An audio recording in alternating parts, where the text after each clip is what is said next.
Hi, my name is Zach, and I'm just responding to the blasphemy challenge. I'm very concerned about the atheists that are responding to this, and I'm not going to try and sit here and condemn you or anything, because that's not what I'm about. But I do want to show you something about the worldview that you're living, um, and how it just doesn't mesh very well with what a worldview should be. Um, in order for a worldview to be valid, um, and I'm not saying this to say that your worldview isn't valid. I'm saying this to just tell you what the criteria for a valid worldview is. A valid worldview has to be consistent with itself. It has to be comprehensive, and has to be livable. Now, in order to be comprehensive, first, it has to answer 7 questions. It has to answer what prime reality is, what the essence of reality is. And it also has to answer what the nature of the world around us is. It has to answer what we as humans are. It has to answer the question of an afterlife. Is there an afterlife? Is there not an afterlife? What do you believe in afterlife as a worldview?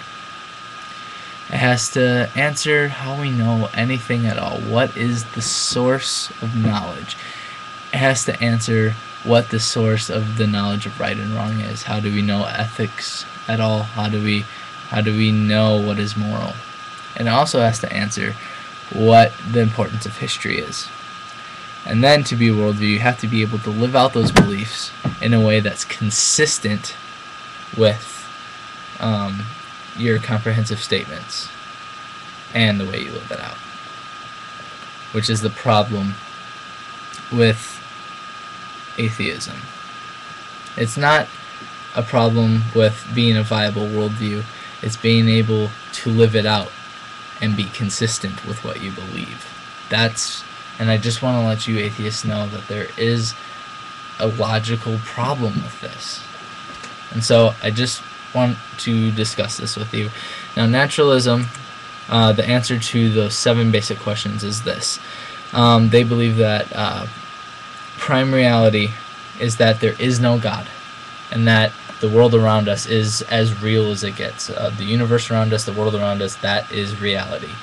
And it's all set up in uniform cause and effect, complete determinism by scientific factors. That science is what determines what we do. Our chemicals in our bodies determine our personality, stuff like that.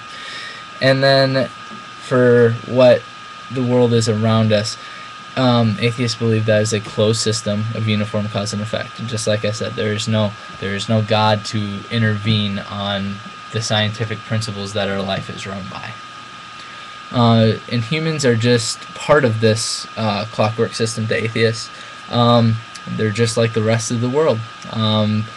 Like, even their personality is just a combination of chemical imbalances and balances that determine how we react to stuff and our behavior. That's all we are. That's the reason for our personality, and we're just part of this world that wasn't intentionally created or anything like that. For afterlife, atheists believe that death extinguishes all aspects of life. There is no afterlife. There's nothing after this. This is it. This is it. There's nothing really important before us, and there's nothing after we're gone. For us. For you as the person that dies. Epistemology is a question that atheism doesn't necessarily have a problem answering. It just doesn't have one solid explanation for how we know anything. There are many different explanations, but there's not one solid one that all atheists agree on, of how we have determined how we know stuff at all. Like, where did the source of our knowledge come from?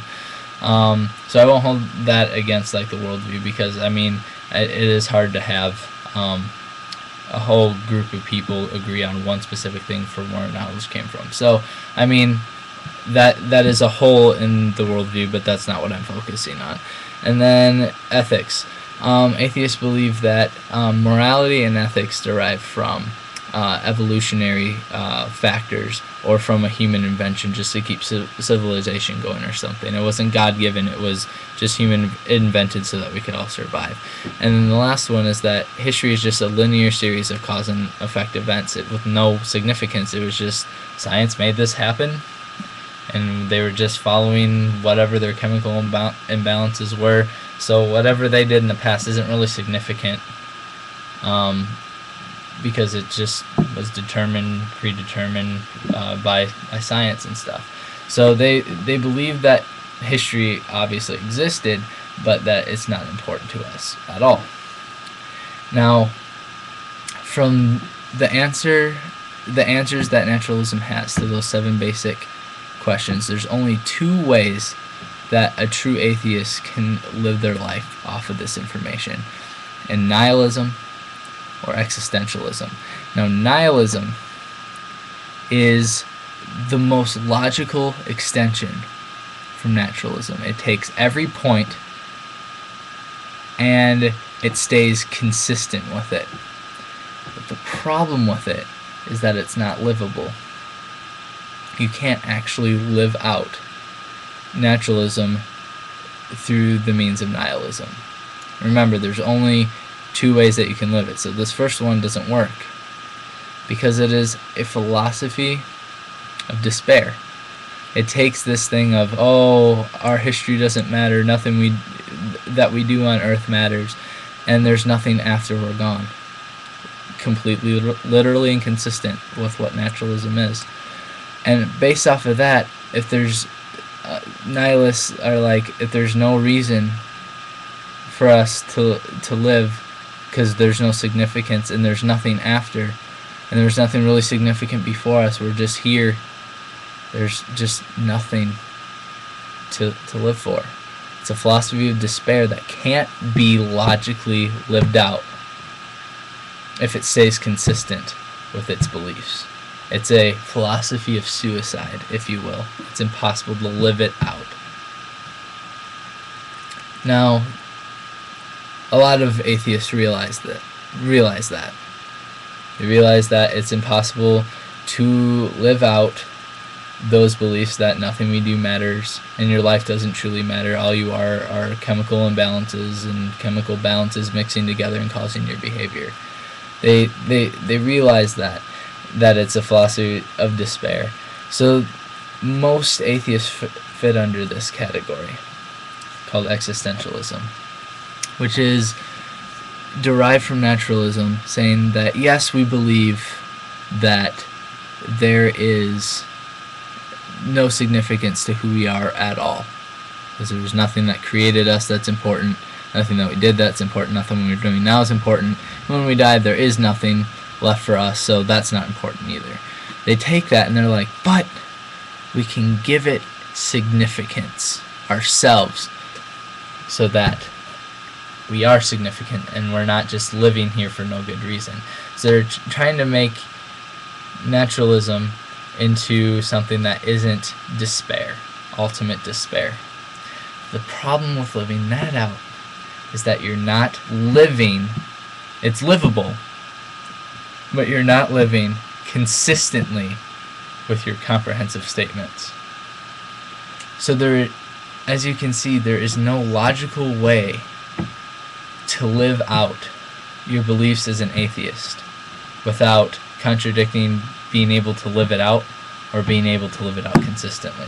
So I just want you guys to take that knowledge and try and figure out what is truth, what is true, because it obviously cannot logically be atheism. I'm not trying to rip on you, I'm just trying to tell you you gotta dig deeper and find a way. If you're a diehard atheist, you gotta find a way that you can live out your naturalistic beliefs in a way that doesn't contradict it. And I don't think that that's possible, so you're gonna have to search for deeper truth, which is why I believe that religion is the only way. And I am a Christian, and I just want you to know that God loves you. So God bless. Thank you for listening.